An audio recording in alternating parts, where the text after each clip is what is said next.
పౌలు గారు ఏం చెబుతున్నాడంటే, మిమ్మును మీరు పరీక్షించుకోండి. ఎలా పరీక్షించుకోవాలంటే, కొలబద్దగా దేవుని వాక్యాన్ని పెట్టాలి. ఆ కొలబద్ద ముందు నువ్వు నుంచోవాలి. దేవుని పరిమాణాలు, పరిశుద్ధత, ఆయన ప్రభావము, విశ్వాస కొలపరిమాణాలు, ఆయన అందరి ఈ జీవితం ఎలా ఉండాలి, ఆయన ఎలా నడవమంటున్నాడు, ఏ సూచనలు ఇచ్చాడు, భూమి మీద ఎలా బ్రతకమంటున్నాడు, ఇవన్నీ లేఖనాధారంగా ఒక కొలబద్ద పెట్టుకొని ఇప్పుడు నా జీవితాన్ని ఒక కొలబద్దగా పెట్టి కంపేర్ చేయాలి. దేవుడు ఆశించింది ఏంటి, నేను చేస్తుంది ఏంటి, దేవుడు పెట్టిన కొలపరిమాణం ఏంటి, నా కొలపరిమాణం ఏంటి, దేవుడు ఉన్నటువంటి ఉన్నతమైన స్థాయి ఏంటి, నా స్థాయి ఏంటి, దేవుడు నియమించిన పరిశుద్ధతకు ఉన్నటువంటి స్టాండర్డ్స్ ఏంటి, నా పరిశుద్ధత ఏంటని వాక్యముతో నేను కొలబద్దగా పెట్టుకొని కొలుసుకున్నప్పుడే, వాక్యానుసారంగా కొలుసుకున్నప్పుడే, వాక్యానుసారమైన ఆత్మ పరిశీలనలో ఉన్నప్పుడే నా ఆత్మ నేను సరిగా కట్టుకోగలను.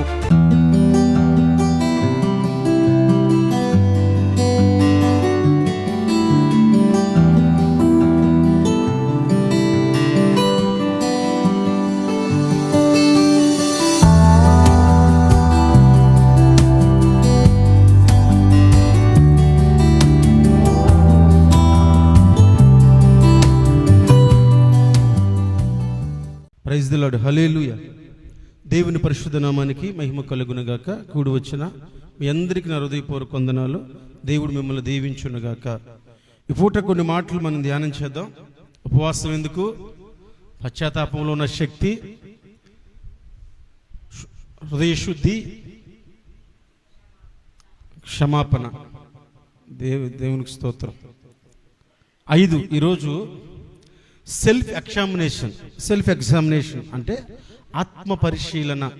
ఆత్మీయ పరిశీలన వేరు, ఆత్మ పరిశీలన వేరు. ఇప్పుడు కొన్ని మాటలు మనం ధ్యానం చేద్దాం. ప్రతిరోజు ఒక వ్యక్తి అద్దం ముందు కూర్చొని తన సహజ ముఖాన్ని చూసుకుంటూ ఉండేవాడు. ఒకరోజు ఒక ఆయన అడిగాడు, నీ పై రూపమేనా, లోపల అంతరంగం కూడా కనబడుతుందా అని అడిగాడు.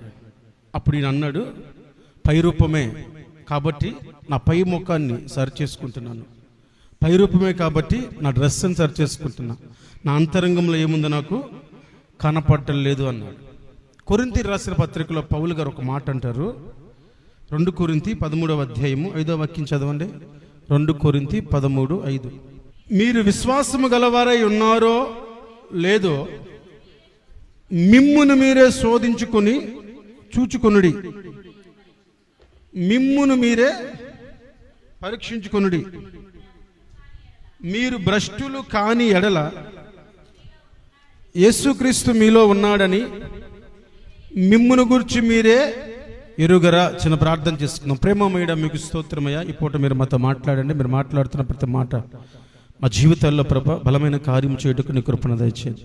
కుడి వచ్చిన నీ బిడ్డలందరితో ఎలా మాట్లాడాలో సంయోచితమైన మీ జ్ఞానమును మీరు నాకు ఇచ్చి మీ నామమునకు మాత్రమే మహిమను తెచ్చుకున్నామని యేసుక్రీస్తు నామములు అడిగి వేడుకొనుచున్నాము తండ్రి, ఆమేన్. హల్లెలూయా, హల్లెలూయా.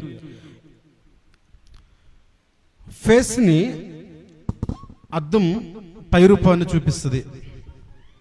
అయితే దేవుని వాక్యాన్ని గురించి పౌలు గారు మాట్లాడుతుంటారు.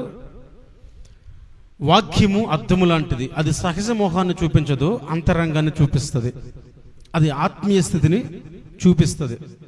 పౌలు ఈ మాటలు ఎందుకు రాస్తున్నాడంటే, అప్పటికే పౌలు గారి అపోస్తలత్వం అన్న సంఘంలో పౌలు గారికి ఉన్న వాల్యూని బట్టి రాస్తున్నాడు. ఎందుకంటే కొందరు నేను అపోలో వాడను, కొందరు కేపా వాడను, కొందరు పౌలు వాడను, కొందరు నేను యేసు వాడను, రకరకాల టైటిల్తో రకరకాల టైటిల్తో వాళ్ళు మాట్లాడుకుంటూ ఉన్నప్పుడు పౌలు వారిని ఉద్దేశించి మాట్లాడుతున్న విషయం ఏంటంటే, క్రైస్తవుడు నేను ఎలా ఉన్నాను అని పరీక్షించుకునే స్థాయిని మరిచేసి ఎదుటివాడు ఎలా ఉన్నాడు అని క్వశ్చన్ చేసే స్థాయికి వెళ్ళిపోయాడు.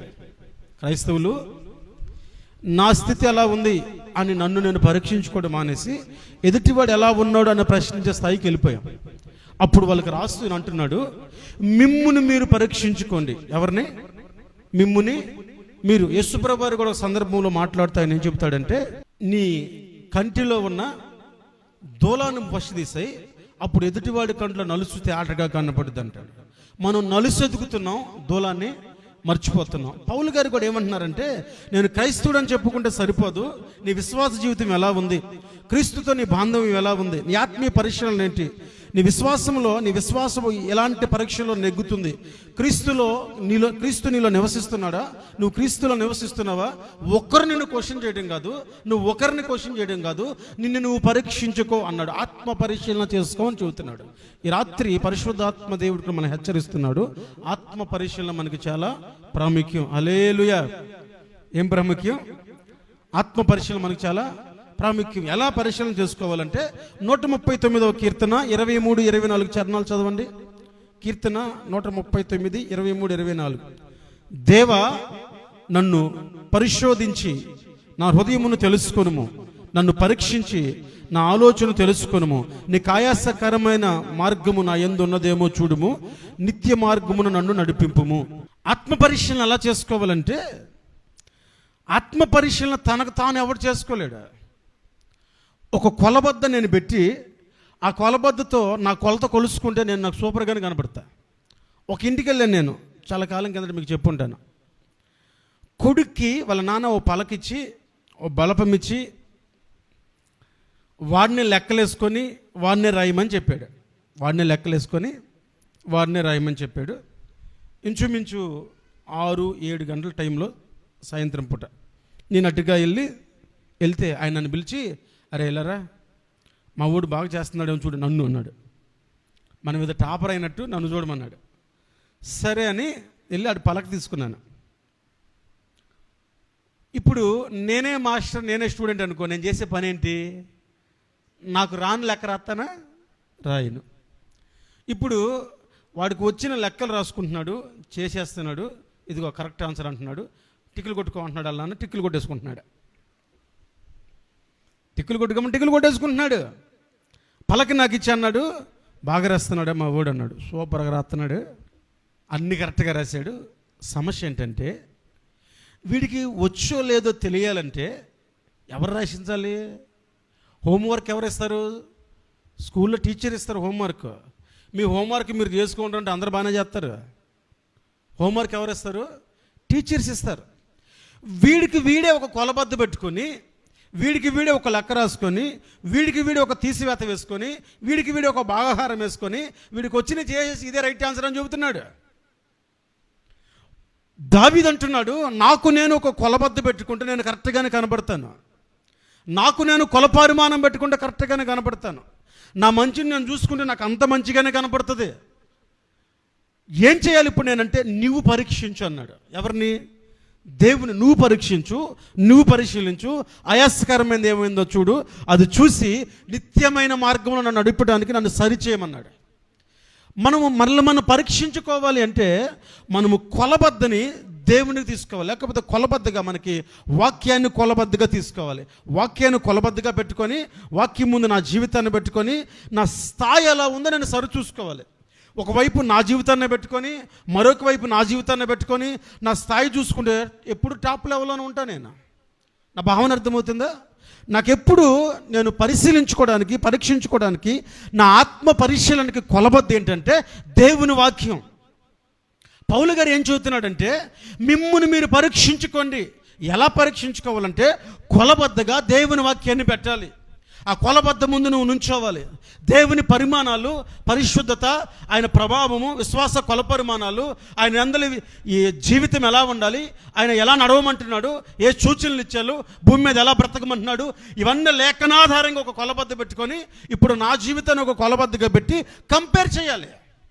దేవుడు ఆశించింది ఏంటి, నేను చేస్తుంది ఏంటి, దేవుడు పెట్టిన కొలపరిమాణం ఏంటి, నా కొలపరిమాణం ఏంటి, దేవుడు ఉన్నటువంటి ఉన్నతమైన స్థాయి ఏంటి, నా స్థాయి ఏంటి, దేవుడు నియమించిన పరిశుద్ధతకు ఉన్నటువంటి స్టాండర్డ్స్ ఏంటి, నా పరిశుద్ధత ఏంటని వాక్యముతో నేను కొలబద్దగా పెట్టుకొని కొలుసుకున్నప్పుడే, వాక్యానుసారంగా కొలుసుకున్నప్పుడే, వాక్యానుసారమైన ఆత్మ పరిశీలనలో ఉన్నప్పుడే నా ఆత్మను నేను సరిగా కట్టుకోగలను. ఇప్పుడు పౌలు ఏం ఎక్స్పెక్ట్ చేస్తున్నాడు కొరింథీ సంఘం దగ్గర నుంచి అంటే, ఒకడికి న్యాయం తీర్చడం మానేసిండి. ఫస్ట్ ఏంటి? నీ భక్తి, నీ శక్తి, నీ ప్రార్థన, నీ పాటలు, నీ వాక్యము, నీ జీవితం అని ఒకడికి ఏలు చూపెట్టి మానేసి ఏలు నీ వైపు తిప్పుకో అన్నాడు. కీర్తనకాడు ఇంకొంచెం ముందుకెళ్ళేమంటున్నాడంటే, ఏలు నా వైపు తిప్పుకుంటాను, ఏలు నాదే, చెయ్యు నాదే, మనిషి నేనైతే కొలబద్ద అర్థం కాదు, దేవా నువ్వు ఒక కొలబద్ద పెట్టు అన్నాడు. వాక్యాన్ని ఒక కొలబద్దగా పెట్టుకొని వాక్యాన్ని ఒక కొల పరిమాణంగా పెట్టుకొని అప్పుడు వాక్యపు వెలుగులో మనల్ని మనం చూసుకోవాలి.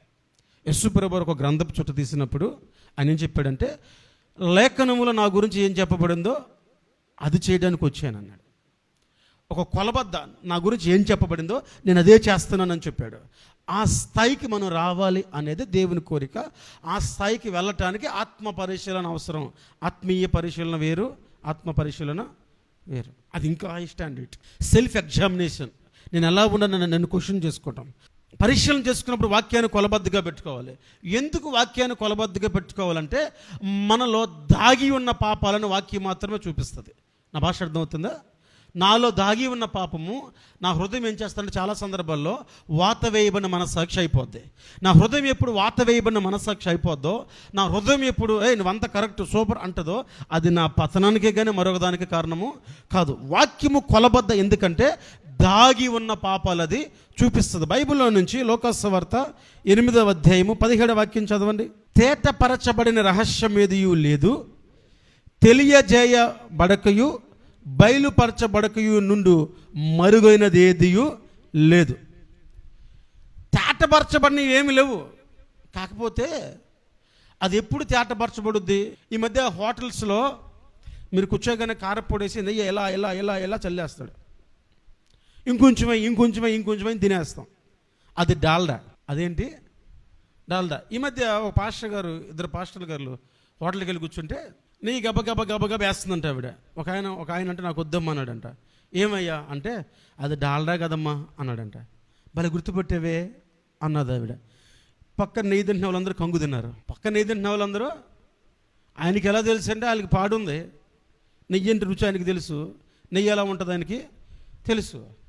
ఎప్పుడైనా తేటపరచబడకపోదు, కానీ ఎప్పుడు తేటపరచబడుద్దంటే ఇది తేటపరచబడాలంటే దీనికంటే మేలైంది మనకు ఒకటి కనపడాలి. అది దేవుని వాక్యం. అదేం చేస్తుందంటే లోపల దాగుని ఉన్న పాపాలని బయటికి చూపిస్తుంది. లోపల దాగి ఉన్న పాపాలని వెల్లడి చేస్తుంది. ఏ పాపం అయితే మరుగైపోయిందో దాన్ని బయటకు తీసి ఇదిగో ఇది తప్పు సరి చేసుకో అని చెబుతుంది. అందుకు ఆత్మ పరిశీలన అవసరం. అందుకు దేవుని వాక్యమే కొలబద్ధత. దేవుని వాక్యమే ఎందుకు కొలబద్ధత అంటే అది మాత్రమే దాగున్న పాపాలు తీసి చూపిస్తుంది. పేతురు యేసుప్రభు దూరంలో ఉన్నప్పుడు నేను పాపాత్ముణ్ణి, నన్ను విడిచి వెళ్ళిపోయా అన్నాడు. అంతకుముందు ఊర్లో ఎవరికైనా చెప్పారా నేను పాపాత్మునిరా, నా దేవుడు పలకబాకండి, ఆ దేవుడు సాంగత్యం చేయబోకండి, నేను మంచోని కదా అని చెప్పాడా? ఎప్పుడైతే ప్యూరిటీ ఉంటుందో అప్పుడు నకిలీ దానికి భయం వేస్తుంది. ఎప్పుడైతే వాక్యాన్ని మనం కేంద్రంగా పెట్టుకుంటామో, కొలపరిమాణంగా పెట్టుకుంటామో అప్పుడు నా ఆత్మీయ స్థితి దాన్ని చూసి జంకుద్ది. అప్పుడు ఈ ఆత్మీయత ఏం చేస్తుంది? కొలబద్ద ఈ వాక్యం ఏం చేస్తుంది అంటే భయపడద్దు, నువ్వు నాలాగా మార్చబడు అని సహాయపడుతుంది. ఇది ఆత్మ పరిశీలన, సెల్ఫ్ ఎగ్జామినేషన్లో ఉండాలి అనుకున్న ఆశపడిన వారికి మాత్రమే ఇది అర్థమవుతుంది. వాత వేయబడిన మనసాక్షి పెట్టుకుంటే కొలబద్ద ఏది ఉన్నా కానీ మనం దాన్ని ఏం చేస్తాం? పట్టించుకోం. కాబట్టి వాత వేయబడిన మనసాక్షిగా మనము బతకకూడదు. 3 హెబ్రీ పత్రిక 4వ అధ్యాయం 12వ వాక్యం చదవండి. ఎందుకనగా దేవుని వాక్యము సజీవమై బలము గలదై 2 అంచుల గల ఎటువంటి ఖడ్గము కంటెను వాడిగా ఉండి ప్రాణాత్మను కీళ్లను మూలుగులను విభజించుచున్న మట్టుకు దూరుచు హృదయము యొక్క తలంపులను ఆలోచనలను శోధించుచున్నది. వాక్యం ఏం చేస్తుందంట? హృదయం యొక్క ఆలోచనలు తలంపులను శోధిస్తుందంట వాక్యం. కొలబద్ద వాక్యమే. ఎందుకంటే అదే హృదయాన్ని శోధిస్తుంది, ఆలోచనల్ని విచారిస్తుంది, లోపల ఉన్న ఉద్దేశాలను బయటికి వెల్లడి చేస్తుంది. నా భావన అర్థమవుతుందా? జాగ్రత్తగా గమనించండి. ఈ 21 రోజు మనం ధ్యానం చేసే ప్రతి అంశం కూడా మన ఆత్మీయ జీవితానికి చాలా ప్రత్యేకమైంది. మన ఆత్మీయతను దేవుడికి దగ్గరికి చేసేది. సెల్ఫ్ ఎగ్జామినేషన్ ఎందుకు అవసరము, దేనిలో అవసరం, సెల్ఫ్ ఎగ్జామినేషన్ చేసుకోవడానికి ఏది ఉండాలంటే వాక్యమే ప్రతిదానికి వాక్యమే. ఆది యందు వాక్యం ఉండెను, వాక్యము దేవుని యొద్ద ఉండెను, వాక్యమే దేవుడై ఉండెను. కనుక ప్రతిదానికి కొలబద్ద వాక్యమే. అది లోపలికి దూరి నా ఆలోచనలు విచారిస్తుంది, లోపలికి దూరి నా ఉద్దేశాలు వెల్లడి చేస్తుంది. మొదట నాకు తెలియపరుస్తుంది, నేను వాటిని సరి చేసుకుంటే మరలా నీతి మార్గంలోనికి నడిపిస్తుంది. ఒకవేళ పరిశీలన లేకపోతే ఆత్మీయ పరిశీలన ఉండాలని తెలుసుకున్నాం, వాక్యమే కొలబద్దని తెలుసుకున్నాం, అదే మూలుగుల్లో విభజిస్తుందని తెలుసుకున్నాం, ఒకరిని కాదు మనమే ఆత్మ పరిశీలన చేసుకోవాలని తెలుసుకున్నాం, ప్రతిదానికి వాక్యమే కొలబద్దని తెలుసుకున్నాం, బాగానే ఉంది. ఒకవేళ ఆత్మ పరిశీలన లేకపోతే, ఆత్మ పరిశీలన చేయకపోతే ఏం జరుగుతుందంటే 1 కొరింథీ 11:28 ఒక మాట అంటాడు, కాబట్టి ప్రతి మనుష్యుడు తన్ను తాను పరీక్షించుకోవలను, అలాగ చేసే రొట్టెని తిని ఆ పాత్రలను తాగవలను. ఈ సందర్భం ఏంటో మనకు తెలుసు, ఈ సందర్భం ఏంటో మనకి తెలుసు. ప్రతివాడు ఇప్పుడు మనం బల్లారాధన రాగానే ఏం చేస్తాం? పరిశీలించుకోండి, ఎవరికైనా విరోధంగా ఉందాం చూసుకోండి, అన్ని చేసుకోండి, సమాధాన పడండి, క్షేమంతో ఉండండి, క్షమించండి, యోగ్యతగా చేయవేయండి, ఇవన్నీ చెప్పిన అన్ని విధాలుగా ఉండి మనం తీసుకున్న ఈ ప్రార్థన అవ్వగానే గొడవలు పడతాం. ఆ రోజుల్లో అదే వచ్చింది. గ్రీక్ భాష మాట్లాడే యూదులకి వెధవరాలకి, హీబ్రూ భాష మాట్లాడే వెధవరాలకి భోజనం పట్టే దగ్గర గొడవ వచ్చింది. ఎందుకు? గ్రీక్ భాష మాట్లాడేవాళ్ళం మావోడు అని ఫీలింగ్ చూపిస్తున్నారు, హిబ్రూ భాష మాట్లాడేవో మావోలు అని ఫీలింగ్ చేస్తున్నారు. ఆడి బంతులో ఉంటే ఈళ్ళకి మేలు, ఈడి బంతులో ఉంటే ఈళ్ళకి మేలు. అప్పుడు ఏం చెప్పారంటే, మేము పంచిపెట్టడంలోనే కూర్చుంటే పని అవ్వదు, పంచిపెట్టడానికి మేము లేము, పంచిపెట్టడానికి దేవుని ఆత్మ కలిగిన వాళ్ళు ఎంచుకోండి అని చెప్పాడు. ఎందుకు? తిండి పెట్టడం కోసమే. తిండికున్నంత ప్రాధాన్యత తిండి వల్ల వచ్చే సమస్యలు మరలా దేని వల్ల రావు. అసలు సృష్టిలో ప్రారంభ పతనానికి కారణమే తిండి. అవాదాము పడిపోయింది ఎక్కడ? పండే కదా, పండు ఎందుకు? తినడానికే కదా. కాబట్టి తిండి దగ్గర చాలా జాగ్రత్త. సొలొమోను అంటాడు, నీవు తిండిపోతు అయిన నీ గొంతుకి కత్తి అడ్డం పెట్టుకుంటాడు. ఎందుకంటే అది చాలా మనిషిని పతనం చేస్తుంది. ఏకంగా ఈ కొరింథీలో ఏం చేశారంటే, బల్లారాధన దగ్గరే గొడవలో, ముందు వచ్చి తినేయటం, ఎక్కువ తినేయటం. మీరు తింటున్నప్పుడు తాగుతున్నప్పుడు ఆత్మ పరిశీలన, అది దేవుని శరీరము, దేవుని రక్తము, ఆయనలో పాలు వారగడానికి చేస్తాను, కడుపు నింపుకోవడానికి కాదని వివేచించండి అని చెబుతున్నాడు. ఒకవేళ ఇలా పరీక్షించకపోతే స్వీయ తనిఖీ చేయకపోతే ఆత్మీయ జీవితం బలహీనమైపోద్ది, కొందరు చచ్చిపోయారు కూడా అని చెప్పాడు పౌలు. కాబట్టి ఆత్మ పరిశీలన చాలా ప్రాముఖ్యమైంది క్రైస్తవ జీవితానికి. ఆత్మీయ పరిశీలన లేకుండా మనం అడుగులు వేస్తే పతనమైపోతాం. దావీదు అంటున్నాడు, నన్ను నువ్వు పరిశీలించు, నన్ను శోధించి నువ్వే నాకు ఒక మార్గాన్ని చెప్పు. ఒక మాట చెప్పాలంటే, తప్పిపోయిన కుమారుడు వాడికి బుద్ధి వచ్చినప్పుడంట, నా తండ్రి ఇంట ఏమన్నాయి? అనేకుల ఆహారం ఉంది, కాబట్టి నేను అక్కడికి వెళ్ళిపోతే బాగున్నాను అని తన్ను తాను ఆత్మ పరిశీలన చేసుకుని తిరిగి వచ్చాడు. తప్పిన కుమారుడు వాడికి బుద్ధి వచ్చినప్పుడు, నా తండ్రి అంటే ఆహారం ఉంది, పని వాళ్ళు ఉన్నారు, సమృద్ధిగా ఉంటుంది, పందులు పొట్టు కోసం రానవసరం లేదు, పందులు కాయన అవసరం లేదు, వెళ్ళి పనుడుగా బతుకుదాం అని తన్ను తాను ఆత్మ పరిశీలన. అంటే ఒకప్పుడు నేను ఎలా ఉన్నాను, నా స్థితి ఎలా ఉంది అని ఆత్మ పరిశీలన చేసుకొని వచ్చాడు. యోబు గ్రంథంలో ఒక మాట అంటాడు, యోబు అంటాడు 42:6, కావున నన్ను నేను అసహించుకొని ధూళిను బూడిదలో పడి పశ్చాత్తాపపడుచున్నాను. దేవుని ప్రసన్నత ముందు యోబు పలుకుతున్న మాటలు ఇవి. నీకు ఎప్పుడు కూడా సెల్ఫ్ ఎగ్జామినేషన్ ఉండాలి. యోబు గ్రంథంలో యోబు చాలా భక్తిపరుడిగా, చాలా వ్యక్తిగా దేవుడు అభివర్ణించిన తర్వాత కూడా యోబు ఏం మాట్లాడాడంటే, నేను సర్వశక్తిని ఎదురు నిలబడగలను, మాట్లాడగలను, వాదించగలను, నేను ఏ తప్పు చేయలేదు అని చాలా ప్రగల్భాలు పలికాడు. ఆఖరికి దేవుడు ముఖాముఖిగా వచ్చినప్పుడు ఏమన్నాడంటే, యోబు నీవు 1000 మాటలు మాట్లాడితే ఒక్కదానికి కూడా నా దగ్గర సమాధానం లేదయ్యా అని చేలు కట్టుకున్నాడు. అది సెల్ఫ్ ఎగ్జామినేషన్. ఆయన ఏంటో నేనేంటో తెలిస్తే, ఆయనకి నాకు మధ్యన కొల పరిమాణాలు తెలిస్తే నా స్థితి ఏంటో నాకు తెలుస్తుంది. నా స్థితి ఏంటో నేను తెలిసినప్పుడు ఆయన వల్ల నేను మార్పు చెందాలంటే మరలా నాకు కొల పరిమాణం ఆయనే, మనిషి ఎవరు కాదు. మరలా కొల పరిమాణం వాక్యమే, మనిషి ఎవరు కాదు. సెల్ఫ్ ఎగ్జామినేషన్ లేకపోతే ఆత్మీయంగా పతనమైపోతాం. సెల్ఫ్ ఎగ్జామినేషన్ లేకుండా, ఆత్మ పరిశీలన లేకుండా అలాగే పనులు కొనసాగిస్తుంటే కొందరు నిద్రించారు అన్న, చనిపోయారని కూడా చెప్పాడు. ఆత్మ పరిశీలన చాలా ప్రాముఖ్యం. అట్టి ఆత్మ పరిశీలన చేసుకుంటూ మన ఆత్మీయ జీవితాన్ని కట్టుకోవడానికి పరిశుద్ధాత్మ దేవుడు మనకు కృప చూపునుగాక. ఆమేన్.